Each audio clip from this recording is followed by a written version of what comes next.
आज आपण एकदम मस्त शापू चुक्याची भाजी कशी बनवायची हे पाहणार आहेत. आवडली तर लाईक, शेअर, सबस्क्राईब नक्की करा.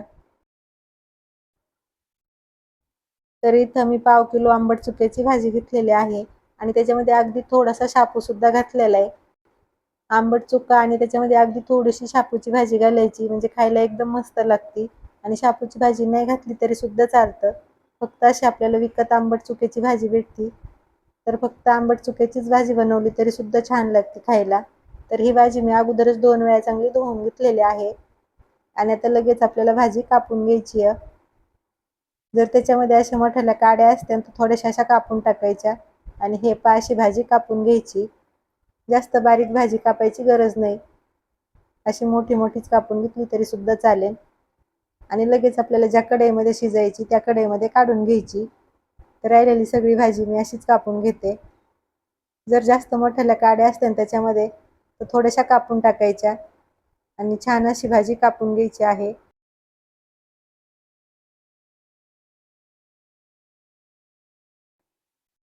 आणि ही भाजी ना ताईंनो, उन्हाळ्याच्या दिवसातच खायला एकदम मस्त लागते आणि विकत सुद्धा उन्हाळ्याच्या दिवसातच जास्त करून भेटते. तर हे पहा मी सगळी भाजी कापून घेतली आहे आणि सगळी कढईमध्ये काढून घेतलेली आहे. तर लगेच आता त्याच्यामध्ये भिजलेले शेंगदाणे आणि हरभऱ्याची डाळ घालायची. तर मी अर्ध्या तासापूर्वी थोडेसे शेंगदाणे आणि हरभऱ्याची डाळ भिजत घातलेली. साधारण मुठभर शेंगदाणे घालायचे आणि हरभऱ्याची डाळ तुम्ही तुमच्या आवडीप्रमाणे कमी जास्त घाला. शेंगदाणे आणि डाळ भाजीत असं थोडंसं मिक्स करून घ्यायचं आणि लगेच त्याच्यामध्ये पाणी घालायचं. तर ह्याच्यामध्ये आपल्याला 1 ते 1.5 ग्लास पाणी घालायचं आहे, ह्याच्यापेक्षा जास्त पाणी घालायचं नाही.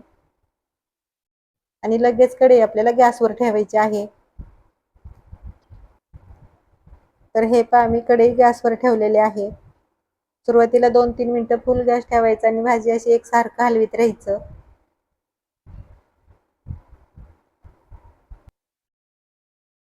आणि भाजी अशी थोडीशी कमी झाली की नंतर आपल्याला गॅस मध्यम करायचा आहे आणि 6-7 मिनिटं भाजी शिजवून घ्यायची आहे. हे पहा मी फुल गॅसवर 2-3 मिनिटं भाजी शिजवून घेतलेली आहे आणि एकसारखं सुरुवातीला असं हलवीत राहायचं. तर आता मध्यम गॅसवर मी 6-7 मिनिटं भाजी शिजवून घेते. सगळे मिळून आपल्याला 9 ते 10 मिनिटं ही भाजी शिजवून घ्यायची आहे, त्याच्यापेक्षा जास्त वेळ लागत नाही. आणि ही भाजी आपल्याला झाकण न ठेवता शिजवून घ्यायची आहे. झाकण ठेवलं तर त्याच्यामध्ये फेस होतो आणि भाजी वरती येते, त्यामुळे झाकण ठेवायचं नाही. तर 9-10 मिनिटं मी भाजी शिजवून घेतली आहे. तर इथं आता लगेच गॅस बंद करायचा आणि कढई खाली काढून घ्यायची आणि मस्त भाजी आणि त्याच्यामध्ये डाळ घातलेली ती सुद्धा शिजलेली आहे. तर मी गॅस बंद केलेला आहे आणि भाजीतलं पाणी काढून घेण्यासाठी अशी मी एक चाळणी घेतलेली आहे. त्याच्या खाली असं एखादं भांडं ठेवायचं आणि शिजवून घेतलेली भाजी सगळी अशी चाळणीत काढून घ्यायची, म्हणजे त्याच्यामध्ये जे जास्तीचं पाणी आहे ते सगळं खाली निघून जातं. आणि ह्याच्यामधलं आपल्याला पाणी सगळं काढून घ्यायचं आहे, म्हणजे भाजी खाताना आंबट लागत नाही.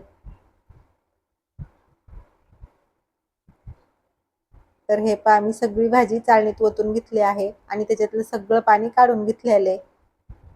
आणि हे काढलेलं पाणी आपल्याला आता अजिबात वापरायचं नाही. आणि लगेच आता दुसऱ्या एखाद्या भांड्यात सगळी भाजी काढून घ्यायची.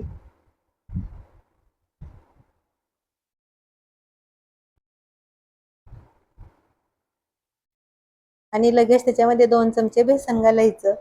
2 चमचे बेसन पीठ घालायचं, म्हणजे भाजी छान मिळणी येते. आणि सगळं चांगलं असं मिक्स करून घ्यायचं.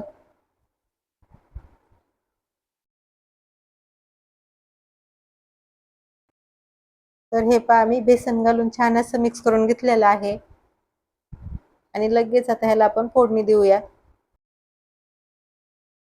तर त्याच्यासाठी मी गॅसवर कढई ठेवलेली आहे. त्याच्यामध्ये 3 ते 4 चमचे तेल घालायचं. तेल चांगलं गरम झालं की छोट्या चमच्याने पाव चमचा मोहरी घालायची आणि अर्धा चमचा जिरे घालायचे. तुम्हाला आवडत असेल तर तुम्ही इथं थोडंसं ह्याच्यामध्ये लसूण सुद्धा घालू शकता. 1 चमचा लाल तिखट घालायचं आणि छोट्या चमच्याने पाव चमचा हळद घालायची. सगळं छान असं तेलात परतून घ्यायचं आणि लगेच त्याच्यामध्ये शिजवून ठेवलेली भाजी घालायची. आणि हे पहा मस्त असा भाजीला तडका बसलेला आहे. आणि इथं आता ह्याच्यामध्ये थोडंसं पाणी घालायचं, गरजेप्रमाणे पाणी घालायचं, जास्त पण पाणी घालायचं नाही. ही भाजी थोडीशी घट्टसरच खायला छान लागते, जास्त पातळ बनवायची नाही.